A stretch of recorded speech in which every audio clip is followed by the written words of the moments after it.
Thank you and welcome to the show this morning. The topic this morning is youth violence and economic well-being.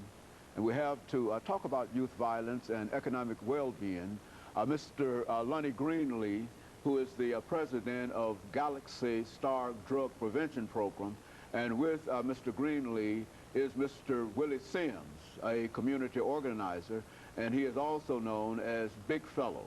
And of course, let me welcome you, Mr. Sims, as well as you, Mr. Greenlee, to our show this morning. Yes. And to tell both of you how very delighted we are, because I think that we have the makings of a very, very good and informative show dealing with a very prevalent problem all over today, and that is youth violence and economic well-being. Amen. Let's have you to start us off by giving us some information about your background, your education, and whatnot, Greenlee, and then Sims will do the same, and then we'll get into this whole issue of youth violence. Well, you know, I'm LGreenlee, of course, and I've got an organization called Galaxy Star, and we are not just now into the drug program. And my background states that I'm qualified because I am one of those who was kicked to the curve, not because of my education, but because of my economic growing. I mean, I'm just there. That's where I was.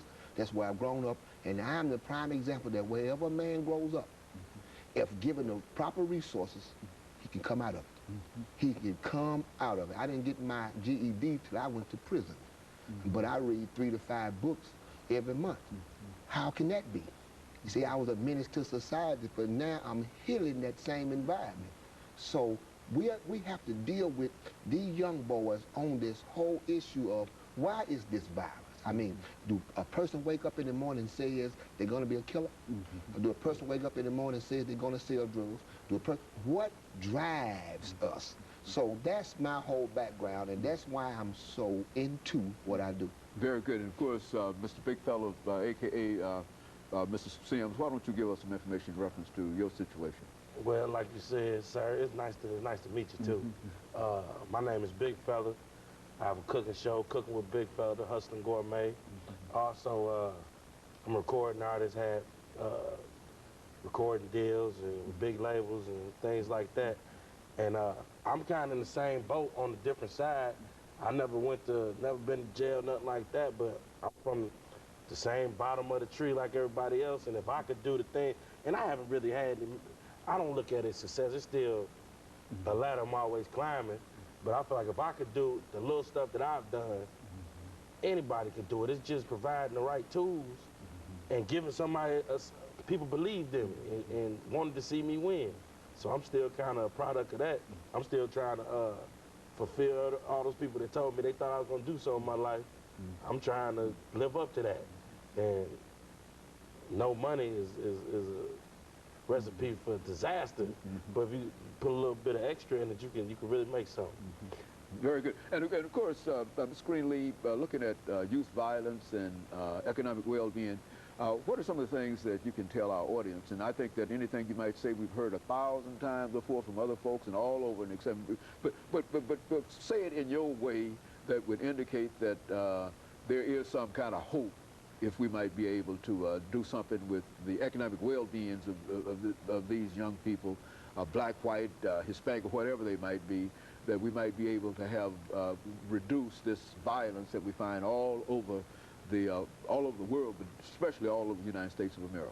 First of all, we need to quit spending so much time on the problem. If we don't know these problems by now, somebody's been doing a lot of research for nothing.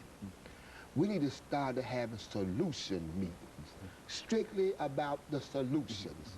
If we do that, then people come in. See, what happens is people my age don't want to invite younger folk in on these discussions. We think that we have all the answers for the future, but we refuse to remember the times when our people said the same thing about us and didn't invite us. So we got to get to a whole nother level. Let me explain this to you. I don't care what nobody said 1,000 times. Until we put enough resources and enough money in certain areas, we're going to be talking about the same thing in the next 50 years.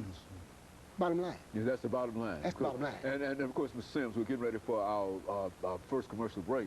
in about a half a minute. And when we come back, we want to pick up at that. We want to give you an opportunity to give some introductory statements in reference to background education, that kind of thing, and then to pick up in terms of how your view in terms of what some of these young people need to do in terms of their economic well-being. Because I think you've been involved, as you've indicated, with a very, very successful cooking show now, and you see yourself as having moved up, and et cetera. Yeah. And I think others see you as having moved up. And so what you have to say is also important. And then we'll be able to talk after this segment in some real terms in terms of dealing with this. And of course, we'll be back with our audience following this very, very short commercial break.